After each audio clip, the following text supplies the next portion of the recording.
Like, subscribe and press the bell icon for new updates.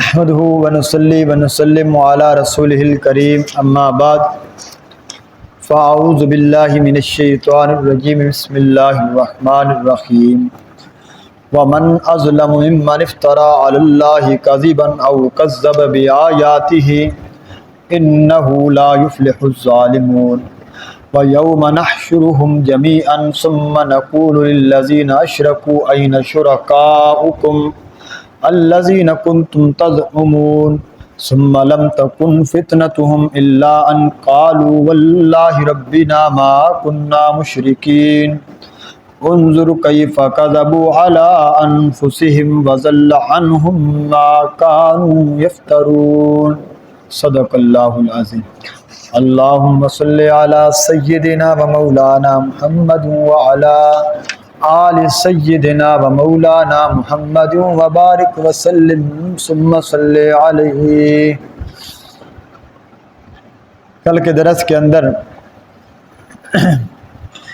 یہ بات امام الانبیاء حضرت محمد مصطفیٰ صلی اللہ علیہ وسلم کی زبانی کہلوائی گئی کہ اللہ کو چھوڑ کر جن جن ہستیوں کی عبادت ہوتی ہے، سجدے ہوتے ہیں، نظر و نیاز ہوتی ہے، منت منوتی ہوتی ہے، پکاریں ہوتی ہیں، آپ کہہ دیں کہ میں تمہارے اس شرک کی نفی بھی کرتا ہوں اور میں اس کے اوپر گواہ بھی نہیں بنتا اور میں اس سے برات کا اعلان کرتا ہوں، کیونکہ یہ صراحتاً اللہ کے ساتھ شرک ہے، اور میں شرک کیسے کر سکتا ہوں یا میں شرک پر کیسے گواہ بن سکتا ہوں۔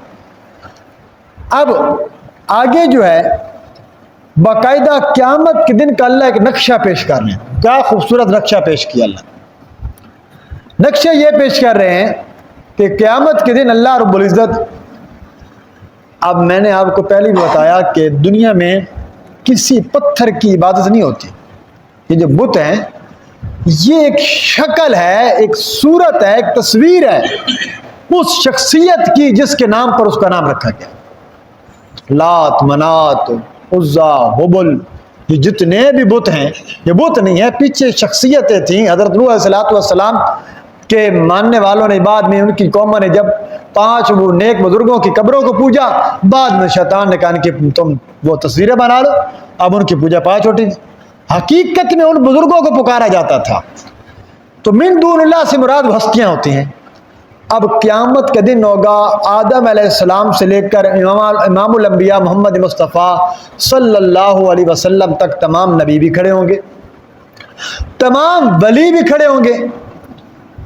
اب 2 قسم کے معبود ہیں جی خدا کے سوا، جن کو دنیا میں پوجا جاتا ہے، جن کی پوجا کی جا رہی ہے، جن کے سجدے کی جا رہے ہیں، وہ نیک ہستیاں ہیں، یا تو نبی ہیں یا وہ ولی ہیں۔ اور کچھ ایسے پیشوا ہیں جن کی آج پوجا کی جا رہی ہے، وہ خود بھی مشرک تھے، ان کے پوجنے والے بھی مشرک ہیں۔ اب وہ تو دونوں جائیں گے نا جہنم میں، لیکن یہ جو نیک ولی ہوں گے نا، حتیٰ کہ انبیاء کے بارے میں پیچھے سوال پڑ چکے ہیں، انبیاء سے بھی اللہ سوال کرے گا اور ولیوں سے بھی سوال کرے گا۔ انہوں نے تمہیں دنیا میں پکارا ہے، ذرا ہمیں بھی بتلاؤ تم کیا کرائے تھے، یہ کیوں تمہاری قبروں پہ سجدہ کرتے رہے؟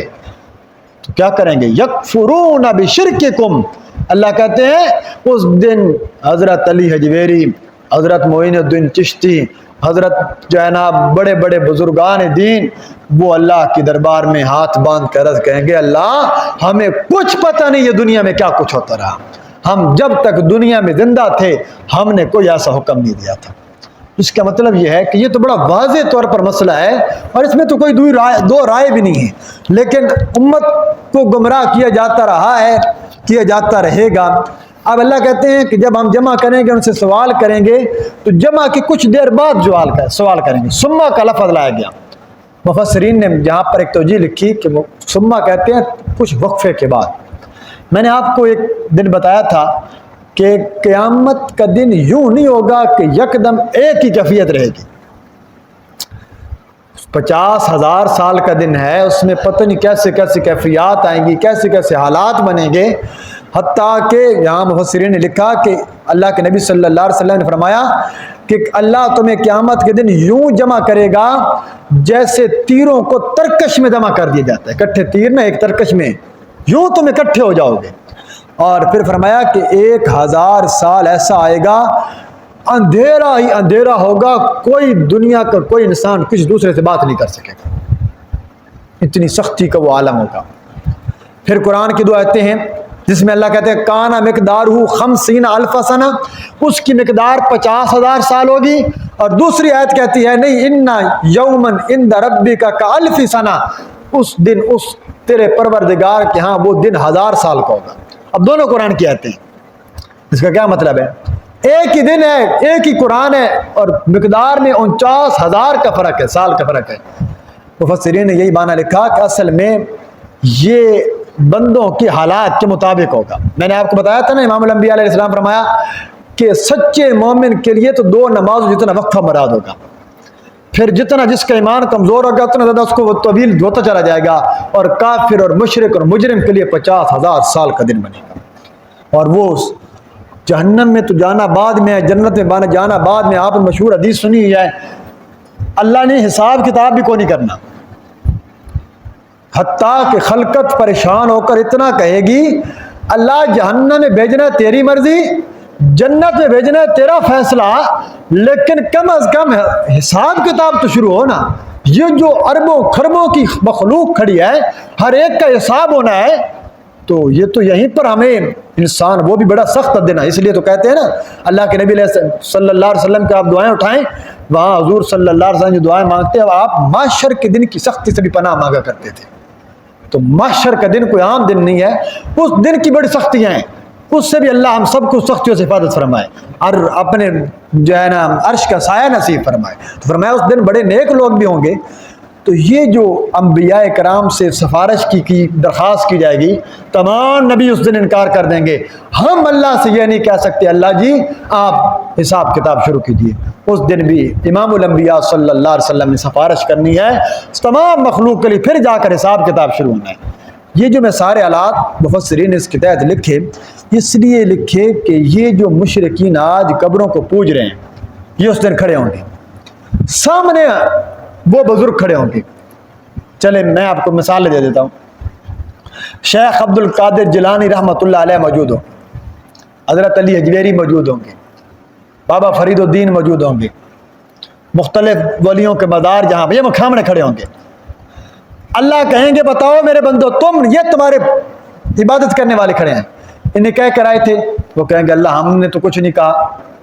اب اللہ کہیں گے میرے بندو تم بتاؤ تم نے شرک کیوں کیا تھا؟ یہ وہ پوائنٹ ہے۔ اب اللہ بندوں سے ڈائریکٹ پوچھے گا، اندازہ لگائیے گا، اسی وقت کھڑے کھڑے کہہ دیں گے اللہ ہم نے تو شرک کیا ہی کوئی نہیں تھا۔ تفسیر بار محیط میں لکھا ہے کہ جب اللہ ان سے یہ سوال کرے گا نا، اتنے گھبرائیں گے کہ جن کے بل بوتے پر ہم نے شرک کیا تھا وہ تو منکر ہو گئے، اب ہم کہاں جائیں؟ ایک ہی راستہ بچا ہے کہ جرم سے انکار کر دیں، ہم نے جرم کیا ہی کوئی نہیں۔ اور امام تفسیر بار محیط اور تفسیر مدری نے لکھا یہ وہی لوگ کہیں گے جو دنیا میں سرعام شرک نہیں کرتے تھے مومن سے مراد کلمہ پڑھتے تھے، نمازیں پڑھتے تھے، لیکن ہمارے ان حضرات کی طرح جو آج بھولے بھٹکے ہوئے ہیں، اللہ سب کو ہدایت عطا کرے، وہ بھول کر قبروں پر سجدہ کرتے تھے کہ یہ تو ہم ولیوں کو مانتے ہیں، اس وقت کہیں گے اللہ ہمیں شرک کیے، وہ تو شرک تھا ہی نہیں۔ اللہ ان کے منہ پر مور لگا دے گا، الیوم نختم علی افواہہم، آج ہم تمہارے چہروں پر منہ پر مور لگا دیں گے، اور آج تمہاری جو ہے یہ زبانیں بولیں گی وَتُكَلِّمُنَا أَيْدِيهِمْ وَتَشْهَدُ أَرْجُلُهُمْ بِمَا كَانُوا يَكْسِبُونَ، ہاتھ اور پیر گواہی دیں گے اللہ ہم نے ان ہاتھوں کے ذریعے واقعتاً شرک کیا تھا۔ اس وقت کہیں گے اب تو ہمارے پاس کوئی چارہ نہیں، اب فرشتوں کو حکم ہوگا ان کو اٹھا کے جہنم کے اندر پھینک۔ یہ وہ ماجرا ہے، یہ وہ سارا منظر ہے لیکن مسئلہ یہ ہے کہ یہ تو اب وہ سمجھے جو قرآن پڑھے، اور لوگوں کو تو قرآن سے دور کر دیا گیا۔ انہوں نے شرک والے جو شرک پر لگا کے بیٹھے وہ کہتے ہیں قرآن تو ترجمہ آپ پڑھیں گے آپ گمراہ ہو جائیں گے۔ اللہ معاف کرے، اللہ نعوذ باللہ قرآن کو گمراہ کرنے کے لیے آئی ہے۔ اللہ کہتے ہیں یہ تو ہم نے ان کو اس لیے جمع کیا تھا۔ تو یہ ایک لوگوں کے ذہن میں یہ بات بٹھائی گئی۔ اللہ کہتے ہیں یہ نقشہ آج سن لو، ہم سب کا ایمان ہے قرآن سچی کتاب ہے، قرآن میں جو کچھ لکھا یہ حق ہے اور قیامت کے دن یوں ہونا ہے۔ جب ہونا ہے تو پھر اللہ کا شکر کریں، اللہ نے ہمیں اور آپ کو شرک والی ایسی نحوست سے، اس ظلم سے بچا کے رکھا، اگر نہ فرمایا کہ ہم ایسے لوگوں کے ساتھ وہی معاملہ کریں گے، اور اس دن ان کے ساتھ جو معاملہ ہونا ہے وہ اپنے ہاتھوں کو کھانے کو آ جائیں گے کہ ہم نے کیا کر بیٹھے، لیکن اس دن ان کا یہ افسوس کسی کام نہیں آئے گا اور ان کو یہ افسوس ہمیشہ رہے گا۔ اب دیکھیں فرمایا وَمَنْ أَظْلَمُ مِمَّنِ افْتَرَى عَلَى اللَّهِ كَذِبًا أَوْ كَذَّبَ بِآيَاتِهِ، بھلا اس شخص سے بڑا ظالم کون ہے؟ وَمَنْ أَظْلَمُ، اس سے بڑھ کر ظالم کون ہو سکتا ہے؟ مِمَّنِ افْتَرَى، وہ بندہ جس نے باندھا علی اللہ، اللہ کی ذات پر، کاذباً جھوٹ، اللہ کے ذمے شرکیہ بات لگا دی، اللہ کے ذمے شرکیہ قول لگا دیا، شرکیہ عمل لگا دیا، او کذب بآیاتہ، یا اس نے اللہ کی آیتوں کی تکذیب کر دی، اللہ کی آیتوں کا انکار کر دیا، ایسا بندہ ظالم ہے، اس سب سے بڑا ظالم ہے۔ کائنات کے اندر بڑے بڑے ظالم موجود، قتل کرنے والا بھی ظالم، شراب پینے والا بھی ظالم، زنا کرنے والا بھی ظالم، سب ظالم ہیں۔ اللہ کہتے ہیں سب سے بڑا ظالم وہ ہے جس نے اللہ کے ساتھ شرک والا قول اللہ کے ذمہ لگا دیا۔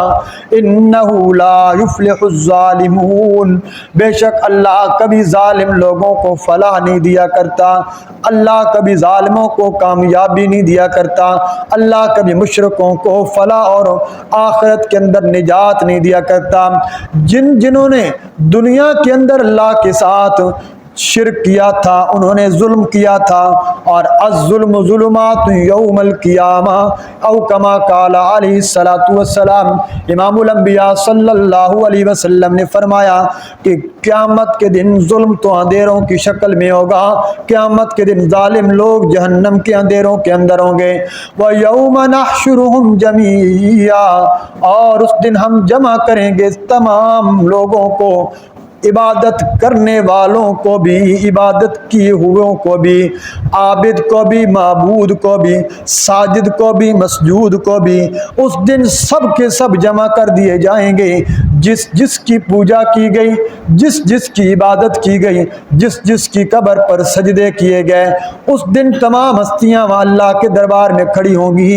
ثم نقول للذین، پھر ہم کہیں گے ان لوگوں سے، اشرکو، جنہوں نے شرک کیا تھا دنیا کے اندر اللہ کے ساتھ بالواسطہ یا بلا واسطہ شریک کر ٹھہرایا کرتے تھے، اللہ کے ساتھ غیروں سے دعائیں مانگا کرتے تھے، اللہ کے علاوہ لوگوں سے، ان معبودوں سے، قبروں سے جا کر اولادیں مانگا کرتے تھے، صحت مانگا کرتے تھے، ہم ان شرک کرنے والوں سے سوال کریں گے، این شرکاؤکم، کہاں ہیں تمہارے وہ شریک جن کو تم اپنے گمان کے اندر شریک ٹھہرایا کرتے تھے، الذین کنتم تزعمون، ایسے شرکا، ایسے شریک جن کو تم دنیا کے اندر اللہ کا اختیارات میں شمار کیا کرتے تھے کہ یہ بندے بھی اللہ نے ان کو نظام ان کے حوالے کر دیا ہے، تمہارا گمان یہ تھا کہ قیامت کے دن تمہاری سفارش کریں گے، تمہارا خیال یہ تھا، تمہارا عقیدہ یہ تھا کہ قیامت کے دن یہ معبود، یہ ہستیاں ہمیں اللہ کے عذاب سے بچا کر لے جائیں گی۔ آج اللہ تم سے سوال کرنے لگا ہے، آج اللہ تم سے پوچھنے لگا ہے کہ میرے بندوں بتاؤ جن جن کی تم نے پوجا کی تھی، این شرکاؤکم، تمہارے وہ شریک کہاں ہوں گے؟ مفسرین لکھتے ہیں ان کے وہ شریک جن کو انہوں نے دنیا میں پکارا ہوگا ان کے سامنے کھڑے ہوں گے، لیکن ان کی کوئی مدد نہیں کر سکیں گے، ان کو اللہ کے عذاب سے بچا نہیں سکیں گے۔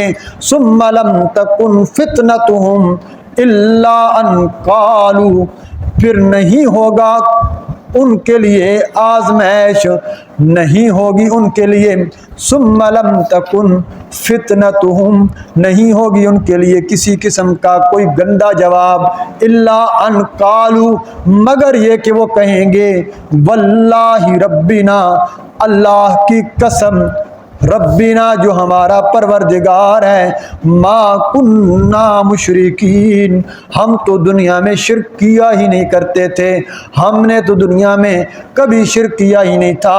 اللہ کہتے ہیں سب سے گندا جواب یہ وہ لوگ یہ دیں گے، اپنے آپ سے اپنے اس کام کی نفی کر دیں گے، لیکن وہ یہ بھول چکے ہوں گے کہ آج احکم الحاکمین کی بارگاہ کے اندر پیش کیے گئے ہیں، یہاں سے فرار ممکن نہیں، یہاں جھوٹ بولنے کا فائدہ کوئی نہیں۔ اللہ ان کے زبانوں پر مہر لگا کر، منہوں پر مہر لگا کر ان کے بدنوں سے گواہی لے لے گا، اس دن شرمندہ ہو جائیں گے۔ اس دن اللہ کہیں گے انظر کیف کذبوا علی انفسہم، بھلا دیکھو تو صحیح، کیف کذبوا علی انفسہم، کیسے جھوٹ بولا تم نے اپنی جانوں پر، کیسے تم نے اپنے آپ پر جھوٹ بول دیا، حالانکہ تم دنیا میں شرک کیا کرتے تھے۔ وَضَلَّ عَنْهُمْ مَا كَانُوا يَفْتَرُونَ، اور گم ہو جائیں گے ان سے وہ ہستیاں، گم ہو جائیں گے، دور ہو جائیں گے ان کی آنکھوں سے۔ گم ہونے کا مطلب یہ ہے کہ وہ آنکھوں کے سامنے کھڑے ہوں گے لیکن ان کی مدد نہیں کر سکیں گے۔ وَضَلَّ عَنْهُمْ مَا كَانُوا يَفْتَرُونَ، کام نہ آئے گا، گم ہو جائیں گے ان سے وہ معبود، وہ ہستیاں، کانو یفترون، جن کی دنیا کے اندر یہ پوجا کیا کرتے تھے، جن کو اللہ کے سوا دنیا میں اللہ کے سوا معبود بنایا کرتے تھے۔ اس دن وہ سارے کے سارے ان سے آنکھوں سے اوجھل ہو جائیں گے، ان کی کوئی مدد نہیں کر سکیں گے، اور اس دن کہیں گے ہائے افسوس، ہم نے دنیا میں اپنے آپ خسارے میں ڈال دیا۔ تو یہ کتنا عجیب منظر ہوگا کہ نبی کھڑے ہیں، ولی کھڑے ہیں، جن کی قبروں پہ سجدہ کرنے والے لوگ۔ جنتی دروازہ کھلتا ہے سال میں ایک دن، اور پاک وطن کے اندر کیا اب اس دروازے سے گزرنے کے لیے کہ دسیوں بندے نیچے رگڑ کر مارے جاتے ہیں، جو گر گیا وہ مر گیا۔ کس لیے؟ کہ جو بندہ اس دروازے سے گزر جائے گا، حضرت صاحب نے کہا تھا وہ جنت کے اندر چلا جائے۔ اب اس کا نام رکھا گیا جنتی دروازہ۔ وہاں جو منظر ہوتا ہے اور جتنے لوگ وہ خوشی سے پھولے نہیں سماتے، ہم اس دروازے سے گزر گئے تو ہم کیا ہو گئے؟ جنت میں پہنچ گئے۔ انہوں کی اگر تو اول تو ان کی طرف قول منسوب غلط، اگر قول ٹھیک ہے تو اس کا مطلب کیا ہے؟ انہوں نے کہا تھا کہ یہ جو میرا راستہ ہے نا، جو میں چھوڑ کے جا رہا ہوں، جو اس سے گزر جائے گا، جو اس طریقے پہ چل کے آئے گا، جنت میں جائے گا۔ اب یہ تو اللہ کے نبی نے بھی فرمایا تھا۔ اس طریقے سے مراد، راستے سے مراد، دروازے سے مراد ان کی چھوڑی ہوئی تعلیمات اور ان کے چھوڑے ہوئے وہ فرامین اور طریقہ ہے۔ اب جاہلوں نے کیا کیا؟ انہوں نے وہاں پر ایک دروازہ بنایا جس کا نام جنتی دروازہ رکھا۔ اب کہا کہ جو اس سے گزرے گا وہ جنت میں جائے گا۔ جو اس نظریے سے گزرے گا کہ جنت یہ دیتے ہیں تو کافر ہو جائے گا۔ جنت تو اللہ کے اختیار میں، نبی کے اختیار میں بھی نہیں، خدا کے اختیار میں کس کو جنت دینی ہے اور کس کو جہنم میں بھیجنا ہے۔ تو لہٰذا لیکن آپ اندازہ لگائیے، ہزاروں لاکھوں لوگ آج ماننے والے ہیں اس بات کے۔ تو یہ قرآن کا منظر پیش ہونے کے باوجود یہ اس دن بڑی پشیمانی کا باعث بنے گا جو لوگ دنیا میں شرک کیا کرتے ہوں گے۔ اللہ کریم سے دعا ہے اللہ تعالیٰ میں صحیح معنوں میں قرآن و سنت پر